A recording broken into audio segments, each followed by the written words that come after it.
Everybody these days is on TRT. Everybody is on Ozempic. Everybody's on some other drug or some other supplement. But the reality is, when it comes to losing body fat, when it comes to getting shredded, when it comes to being fit, there are no shortcuts. There are tried and true methods that work, and that's what we're going to cover off today. All right, here is the deal. Summer's coming up right around the corner. The weather's getting warmer. And the number one question on everybody's mind is, how do I get shredded? Now, the term shredded, I have a love-hate relationship with it. On the one hand, I hate it. I can't stand it. Working out's not just about getting shredded. Shredded is a term that people use when they're trying to sell you something. They're trying to sell you a hack. They're trying to sell you a shortcut. They're trying to sell you on 3 easy payments of $9.99 or a magic pill. So I kind of don't like it. On the other hand, I absolutely love the term. I'm not going to lie. If I was in the grocery store and somebody came up to me and said, "You look absolutely shredded," I would be smiling ear to ear. Shredded is a descriptive word. When you think of Henry Cavill and the Man of Steel, you think shredded. When you think of The Rock, you think shredded. When you think of Jason Statham, you think shredded. So I'm just going to go with it. How do I get shredded? And that's what I'm going to answer today in this video. But if you want to word it a different way, we can. How do you lose fat? How do you look more defined? How do you look leaner? Now, back to the start of the video. We live in a day and age where everybody wants to sell you something. Again, a hack, a shortcut, a magic pill, 3 easy payments of $9.99. Everybody these days is on TRT. Everybody is on Ozempic. Everybody's on some other drug or some other supplement. But the reality is, when it comes to losing body fat, when it comes to getting shredded, when it comes to being fit, there are no shortcuts. There are tried and true methods that work, and that's what we're going to cover off today. So the number one thing that you want to do if you really want to get lean, if you really want to lose fat, but beyond that, you want to be healthier, you want to increase your lifespan, you want to have more energy, you want to have more sex drive,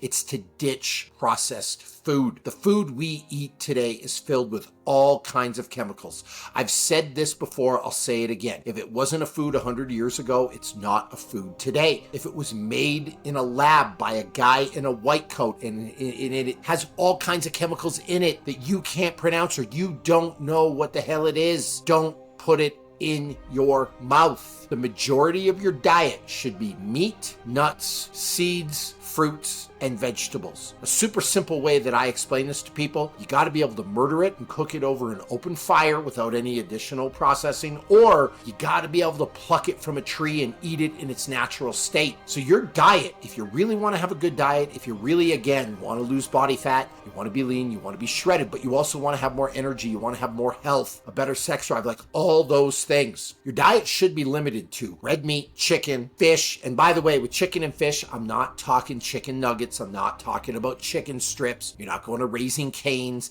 I'm not talking about fried fish. I'm talking about real chicken, chicken breasts, chicken thighs, chicken drumsticks. When it comes to fish, I love sashimi or sushi, something like that, but there's nothing wrong with a baked salmon or a salmon done in a pan, but you want real quality stuff, so you're going to have some good meat. I'm also not against pork. If you want to get some really good farmer's market sausage, if you want to have a really good pork chop, there's nothing wrong with that. Then, when we go to the stuff that you're going to get from the ground, right? You're picking it off a tree, you're getting it from a plant. Red berries are great, strawberries, blueberries, raspberries, avocados, bananas, apples, something that you can actually get from the garden. Imagine your backyard, you had a whole big ass garden, right? You had a couple of acres with all kinds of stuff growing. What could you go out and pluck from a tree and eat? If you can do that with your diet, you will be way ahead of people that don't. Now, here's the other thing. You can't, what's the word I'm looking for? Trick the law of thermodynamics. Like, when it comes to just weight loss, essentially it boils down to calories in and calories up. If all you did was eat 1,200 calories a day in donuts, you would probably still lose weight. The problem with that is you'll be starving hungry. The problem with that is you'll have no energy. The problem with that is you will feel like garbage. So we don't want to go down that road, but calories do matter. But I don't know if you've seen this, there's a meme going around on the internet I see all the time where they stack two meal choices up. And on the one hand, they've got like a Starbucks meal, and it's one of those, frappuccinos that's filled with sugar and a cookie, and it comes out to like 12 or 1300 calories. And then on the other hand, they have what 1300 calories of real, genuine food looks like. You get way more food for 1300 calories if you're eating non-processed stuff. So by eating non-processed food, you'll end up eating a little less, but you'll feel more full, you'll feel more satiated, you'll have more energy to put into your workout. So it is the way to go. So number one, just ditch your processed food. Number two, I want you to aim to eat a gram of protein per pound of body weight a day. It'll help you build muscle, it'll help a lot of your bodily functions, and most importantly, it will help keep you feeling full. If you have 200 calories of chicken breast, you're gonna feel pretty good about that. There's a meal I put together often. It's some chicken breast, some rice, some avocado. It's delicious, it's nutritious, it fills you right up. And when you look at a meal like that, you might be looking at 500 to 600 calories, and it will keep you going the entire day. But it's because it's got a high protein content. Protein will keep you satiated. Protein will keep you feeling more full. On the other hand, if you didn't have the protein in that meal and you just ate a big bowl of rice, you would have the 500-600 calories of rice, and you would be hungry 30 minutes later. In fact, you'd probably be hungry at that meal. So it will help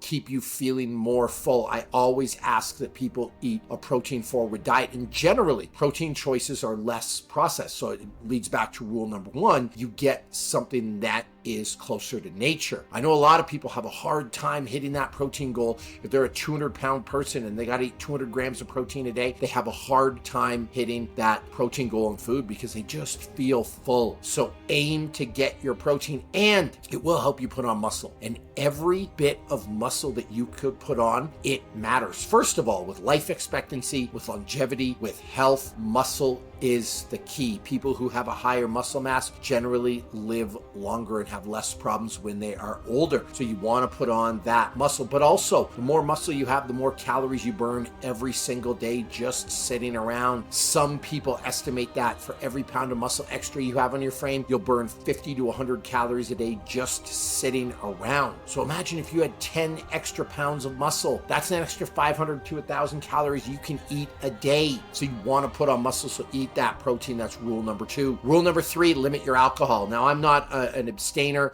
I do have a drink or two a week, but you want to limit it as much as possible. In a perfect world, you wouldn't drink at all, but I don't really expect that of you. If you want to get leaner, you want to get shredded, you want to lose body fat, you want to feel better, let's cut down the alcohol a little bit. Maybe 1 to 2 drinks a week. If you look at a person that's drinking 5 or 10 or 20 drinks a week, they look like a person that has 20 drinks a week. So limit your alcohol. That's rule number 3. Rule number 4, let's limit late night snacking. Now, there's a bunch of people that are going to jump on me and say, well, it doesn't matter whether you snack at night or you snack in the day, calories in, calories out, it's going to affect your body the same way. Well, that may be true from a caloric perspective or a thermodynamic perspective. Behaviorally, people make bad decisions at night. It's 10 o'clock at night, you're a little bit anxious, you're depressed, you're tired, you've had a long day, you lack energy, you're bored, you're lonely. What do? You eat your feelings. That's when you go to the cupboard. That's when you're going to have the bag of chips. That's when you're going to have the ice cream. That's when you're going to have a bag of candy. Rarely do people wake up, walk to their pantry at 7 a.m. and pull out a bag of Doritos and just go to town on it. Rarely do people wake up at 7 a.m. and go in the freezer and get a pint of ice cream. It's almost always at night. So this is a little bit of behavioral modification. Limit your snacking at night. Do me a favor. You feel like you want some ice cream at 10 at night? Just say no. And if you wake up the next morning and you still want that ice cream, then have at her. But I promise you, you won't want that ice cream at 7 in the morning. So limit late night snacking. That's rule number 4. And then the final rule, and it's the most simple thing you can do, just move around more. Just burn more calories. Notice I didn't say work out more. Yes, do I want you to work out every day? Absolutely. I think you should work out every day. I think it's the number one way that you invest in yourself, and I believe that it is the number one way that you show yourself that you care. Plan a workout every single day, but on the days you don't have energy to work out, on On the days you can't work out, on the days you don't have enough time, I still need you to move. Activity matters. Spend 2 hours rage cleaning your house. You'll be sweating, you burn a ton of calories. Cut your own lawn, shovel your own driveway, do some landscaping, move stuff around your house. Just get up and go for a walk. The next time you're on this thing, the next time you're on a 30-minute phone call with your bestie, the next time you're on an hour phone call, the next time you are working and you're stuck on a Zoom call with your camera off that you don't really need to be on, why don't you just go for a walk? If you go for a walk, let's just do some quick math here, because you know how I love my math, and I love that these things have a calculator, by the way. So we look at this. Let's say you went for a 30-minute to an hour-long walk today, just talking to your bestie, listening to a podcast on a Zoom meeting you don't need to be on, and let's say conservatively you just burnt an extra 300 calories. That's it, just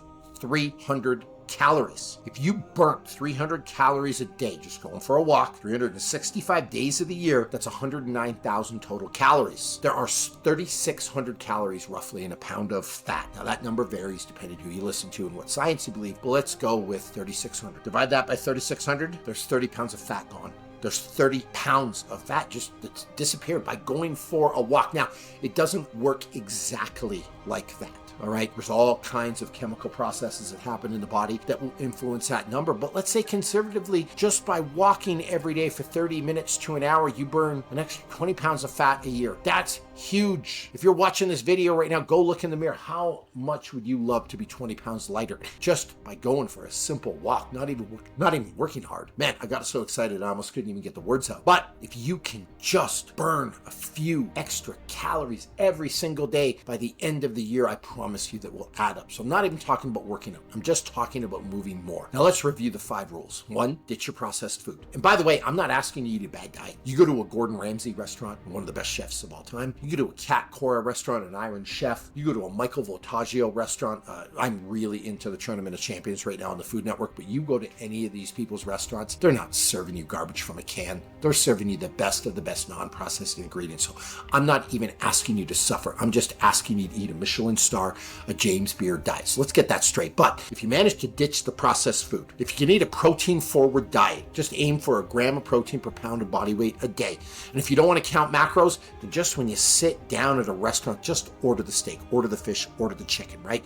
You won't be disappointed, trust me. But you eat a protein-forward diet, limit your alcohol, you get rid of the late night snacking period, but especially the late night snacking, and then you move more. If all you did was follow those 5 simple rules, I promise you, you would make a radical transformation. You would lose the body fat you want to lose. You would get shredded. So those are the 5 ways that you will get shredded. Those are the 5 things that I want you to do. They're easy.